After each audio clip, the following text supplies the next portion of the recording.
अस्सलाम वालेकुम व्यूअर्स, उम्मीद करता हूँ कि आप सब लोग खैरियत से होंगे। आज हम बात करेंगे साल्मोनीला। साल्मोनीला पे ये अभी आपको जो फ्लॉक आप देख रहे हैं, ये आपको जो बर्ड्स नज़र आ रहे हैं, ये गोल्डन मिस्ट्री जिनका टाइटल है, यानी मिक्स ब्रीड्स। ये आप देख पा रहे हैं, कोई 10 दिन इनकी उम्र आज पूरी होने को है।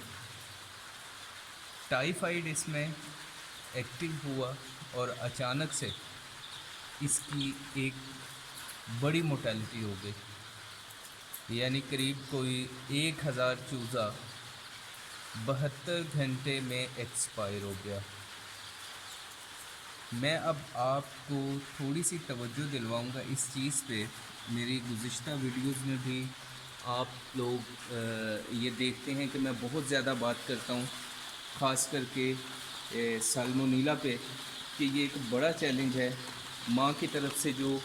यानी मुर्गी की तरफ से जो चूज़ों में ये बीमारी आया करती है। और इसकी बड़ी वजह एक ये भी है कि हमारे जो फार्मर हजरात हैं, जिन्होंने ये पेरेंट फ्लॉक्स रखे हुए हैं, जो चूज़े सेल करते हैं, उनकी आज तक इस चीज़ पे तवज्जो ना दिलवाई गई और ना वो खुद ख्याल करते हैं हम कि कोई इसकी प्रॉपर अपने बर्ड की चेकिंग कराएं, इसकी SC/ST की वैक्सीन कराई जाए, यानी साल्मोनीला से हिफाजत के लिए, ताकि फार्मर जिसको चूज़ा जा रहा है उसको नुकसान कम से कम हो। तो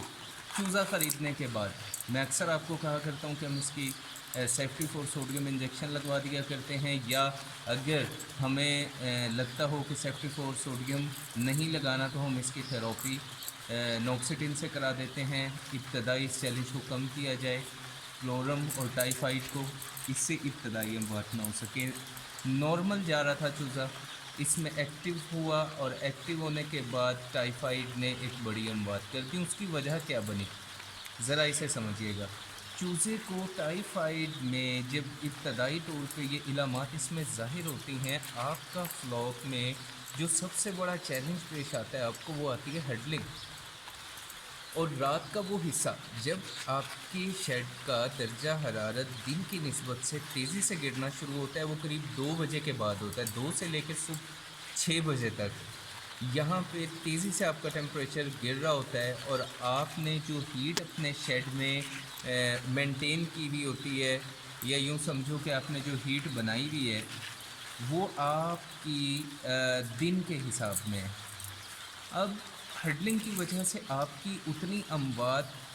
जितनी नहीं होनी चाहिए वो हो जाती हैं। अगर आपका हीट का मुनासिब इंतज़ाम हो और इस बीमारी के ज़ाहिर होने के बाद हम इसकी थेरेपी करा दिया करें या दवा इसको स्टार्ट करा दिया करें, तो हम बड़ी मोर्टेलिटी से बच सकते हैं। बड़ी मोर्टेलिटी से बचने के लिए हमें बिल्कुल ज़रूरी है कि हम इसका मुनासिब इंतज़ाम करें इस चीज़ का। अब आप ये चूज़े को देख रहे हो, इसकी ये वेंट पे पेस्टिंग हो रही है, ये मैं आपको दिखा रहा हूँ। अब क्योंकि यहाँ पे हीट की तरफ रुझान ज़्यादा है कि चूज़ा जुड़े नहीं, उसे ठंड ना लगे, रिकवरी कर चुका है, ये बहुत हद तक ये रिकवरी कर चुका है। आज तीसरा दिन है, इसकी दवा चल रही है, लेकिन ये इसको ज़्यादा हीट की वजह से इसको ये पेस्टिंग हो रही है। और क्लोरम में, क्योंकि ये आपके टाइफाइड का टाइफाइड के साथ भी समझो कि ये जुड़ी हुई बीमारी है। साल्मोनीला का ये ग्रुप ए है, साल्मोनीला ग्रुप ए, जिसमें क्लोरम और टाइफाइड ये वजह बड़ी बना करते हैं आपके चूज़े में। ये जो आप देख रहे हो इसकी ये बैरूनी हालत, इसमें काफ़ी हिस्सा है आपके शेड में इस वक्त नमी की मिकदार का कम होना। यानी अगर ये पेस्टिंग स्टार्ट हो रही है तो हम इसका इलाज कर सकते हैं, नमी को 70% तक इसको हम मुमकिन बनाएं शेड में, ताकि ये पेस्टिंग का जो प्रॉब्लम है ये चूज़े को दूर हो। और जो इस तरह के आपको चूज़े शेड में नज़र आ रहे हैं, आपने उनके लिए अपनी लेबर को कहना है कि ख़ास तवज्जो दो कि आप चूज़े को इस तरह के पकड़ के उनकी वेंट को साफ़ कर दो एक मरतबा, और नमी को आप पूरी कोशिश करके 70 तक रखें नमी को, ताकि ये वाली जो प्रॉब्लम है पेस्टिंग की, वेंट पे क्लोरम टाइफाइड की वजह से ये हो रही है, یہ آپ کی نمی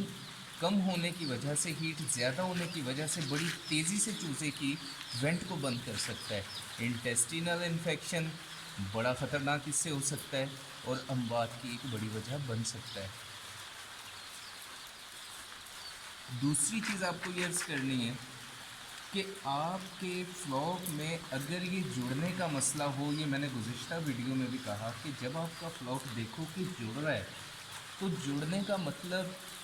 پہلا یہ ہوگا کہ آپ اپنے میٹر پہ جائیں، جو ٹیمپریچر میٹر انسٹال کیا ہوا ہے وہ کیا کہتا ہے، اور یقینی طور پہ آپ نے ایک دو کیے ہوئے ہوتے ہیں۔ اگر تو وہ آپ کو بتا رہا ہے کہ ٹیمپریچر پورا ہے، نمی پوری ہے، تو پھر چوزا جڑ رہا ہے، تو اس میں تو پھر کوئی دو رائے نہیں ہے کہ بیماری اس پہ حملہ ور ہو چکی۔ اب یقینی طور پہ ہمیں بڑی تیزی سے جو قدم اٹھانا ہوگا وہ اس کا فوری طور پہ ٹیسٹ کرا کے ہم اسے اور اس کا ہم دوا کو سٹارٹ کر دیں گے۔ لیکن اگر آپ کی جو بھی ہیٹنگ سورس ہے آپ نے شیڈ میں انسٹال کیے ہیں، وہ دن میں تو آپ کو پوری دے رہے ہیں، آپ کی ریڈنگ پوری دے رہے ہیں، لیکن وہ رات میں قطعی طور پہ پوری نہیں کر سکتے، کیونکہ دن میں جو ٹیمپریچر باہر دھوپ ہونے کی وجہ سے ہے وہ رات میں نہیں ہوا کرتا۔ اور یہی وجہ ہے کہ جب ابتدائی طور پہ ہمارے چوزے میں یہ ٹائیفائڈ کا پرابلم آتا ہے تو بڑی اموات ہو جاتی ہیں۔ لیکن الحمدللہ ان کی 1000 میں 10,000 کا یہ فلاک ہے، 1000 کی اموات میں یہ چیز کور ہو گئی، ورنہ تو یہ بہت بڑی موٹیلٹی بھی ہو سکتی تھی۔ لیکن آپ اس چیز کو آپ کی جو توجہ بار بار اس چیز پہ دلوائی جا رہی ہے کہ بیماری کے حملہ ہونے کے بعد ہماری جب توجہ کسی ایک چیز پہ لگتی ہے کہ صرف ہیٹ بنانی ہے، جب ہیٹ بنانی ہے تو یقینی طور پہ آپ نمی کو چھوڑ رہے ہو، تو نمی کا بھی آپ نے خیال رکھنا ہے۔ اور نمی کا طریقہ ہے کہ آپ کے پاس اگر کوئی آٹومیٹک فوگ کا سسٹم شیڈ میں انسٹال نہیں ہوا ہوا تو آپ اس مشین کو استعمال کر سکتے ہو جو آپ کے پاس سپرے کے لیے ہے، اس میں 50 IU کا ڈراپ سائز لگا کے آپ اسے سپرے کر سکتے ہیں، چوزے پہ نہیں، اپنے ارد گرد کونوں میں، تاکہ نمی کا تناسب بنایا جا سکے اس سے۔ اور یہ چوزا آپ دیکھ رہے ہو اس کی یہ وینٹ بند ہے، اگر ہم نے یہ نہ کھولی تو یہ کیا ہوگا، یہ انفیکشن سے بیچارہ یہ بھی موت کے منہ میں چلا جائے گا۔ تو اس چیز کا ہم نے خاص خیال رکھنا ہے کہ جب ہیٹ کی طرف ہماری دوڑ لگے تو نمی کو نظر انداز نہ کیا جائے، یہ اثر انداز ہوا کرتی ہے ہمارے چوزے کی وینٹ کو بند کرنے میں۔ اور اسی وجہ سے میں بار بار عرض کرتا ہوں کہ ہمیں سب سے زیادہ دھیان اپنا رکھنا ہے ابتدائی دن میں، اگر چوزے کی ٹیمپریچر کا اور چوزے کی نمی کا اس میں اگر کوئی بیماری آتی بھی ہے اور یہ دو چیزیں ہمارے کنٹرول میں ہوتی ہیں، اس بریڈ میں جو ابتدائی طور پہ بیماری آتی ہے، اگر آپ کی شیڈ میں ڈسٹ نہیں ہے، آپ کا شیڈ جو ہے پراپر آپ نے اس کا بروڈنگ ہاؤس تیار کیا ہے، تو اس کو پلورم کا سامنا ہوتا ہے۔ پلورم جو ابھی بتایا سالمونیلا کا جو گروپ اے ہے، پلورم اور ٹائیفائڈ، اور اس کی پریونٹیو تھراپی کی جاتی ہے۔ اور اگر وہ کی جائے اور ہیٹ کو پراپر رکھا جائے، نمی کو پراپر رکھا جائے، تو اس چیلنج کو فیس کرنا نہیں پڑتا۔ یہ بہت اچھی قوت مدافعت رکھتا ہے چوزا، اس کی بڑی اچھی گروتھ ریٹ ہے اس کا، لیکن ہم انتظامات ناقص ہونے کی وجہ سے اس کو خطرے کی طرف لے جایا کرتے ہیں۔